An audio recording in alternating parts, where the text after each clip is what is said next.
So in this church behind me, this is the famous Santa Croce Church where Galileo actually lies. And for those of you who don't know the story behind Galileo, there was a belief that there was kind of a little tiny belief that emerged by Copernicus that suggested that the world, the universe, the solar system did not revolve around the Earth, but the Earth was revolving around the sun. And this was a really big thing. It wasn't just talking about the solar system or immediate solar system, but it was talking about the universe, everything.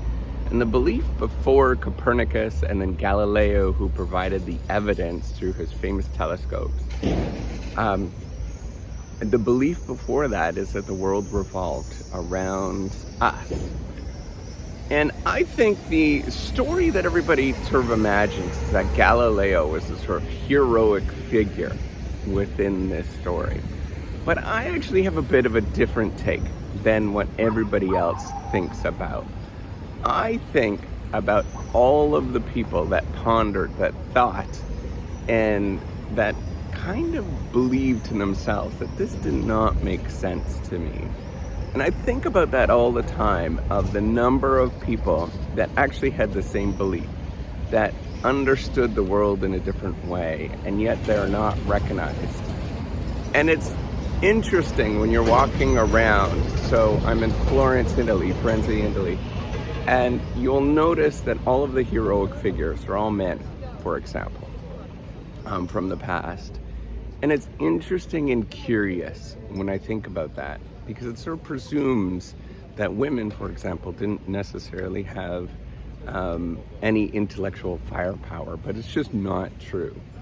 And I think about all the other people that weren't in the same political position as Galileo. I think about all of the people that are unrecognized in various different ways, people from different races, whatever, right? Like all of this kind of stuff. I think about how we forget to tell their stories because of the social structure that we're in. And that happens still today. I was reflecting on there's a sort of custom that happens, where you can write thank you notes, for example, in a research paper, and the little thank you notes will say, who actually provided work or gave insight into this particular research paper. Often you'll see it's the same people that are of a certain prestige that get cited. And I just don't think that's true. I don't think that those people are the only ones that actually helped out with ideas. I think that there's many other people that help out and they never get recognized. And I think we need to really focus on that and think about, how do we change this? How do we ensure that we democratize scientific effort so that everybody is getting recognized? Now, I know that we can use available technology a heck of a lot better, but it's a very conservative field.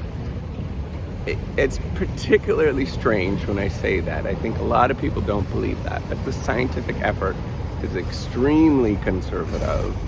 And I would say it's probably even more conservative than the church, right? In a lot of different ways. So I want us to change the norms. I want us to think about, when we're thinking of thanking people, and I know that this is not going to happen. I'm very skeptical, right? I'm extremely skeptical, but maybe somebody will listen.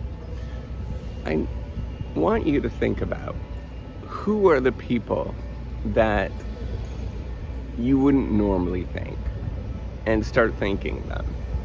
I want you to think about all of the people that are unrecognized in your immediate, when you immediately draw upon the way that you think about science, right? And you're like, oh, that person helped me out, and that person helped me out. Throw out that set and start with, who are the people that I wouldn't think about? And when I do that, when I start to reflect on that smaller group, or maybe it's a larger group, of individuals that would get neglected, all of a sudden, my eyes, the way I see the world, completely changes. So I don't think that Galileo was the first person that ever thought of that. I don't think that Copernicus was the first person to think that the Earth was not the center of the universe. I think there was many, many other people, and they just didn't have the political will. They didn't have the position in society. They weren't able to tell their story. And I think we need to change that.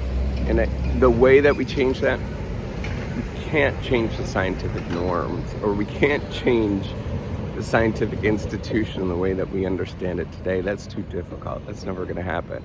But I think if there's one or two people that start listening to this and change that little subtle norm where they're like, hey, wait a minute, I'm going to appreciate something in a different way. Maybe, just maybe, that we can change the scientific effort one person at a time. And maybe we'll start to recognize those people that get forgotten, that disappear, that never get told, and that their story never gets told. The person that has that really amazing comment and tells Galileo, hey, did you think about this? Or did you think about that? And all of a sudden Galileo says, oh my God, that's a brilliant idea. Let's start recognizing those people. Let's really, really start emphasizing those and changing the scientific effort to make sure that we are not just talking about the people that have high prestige. All right, if you like this video, give me a thumbs up. Take care.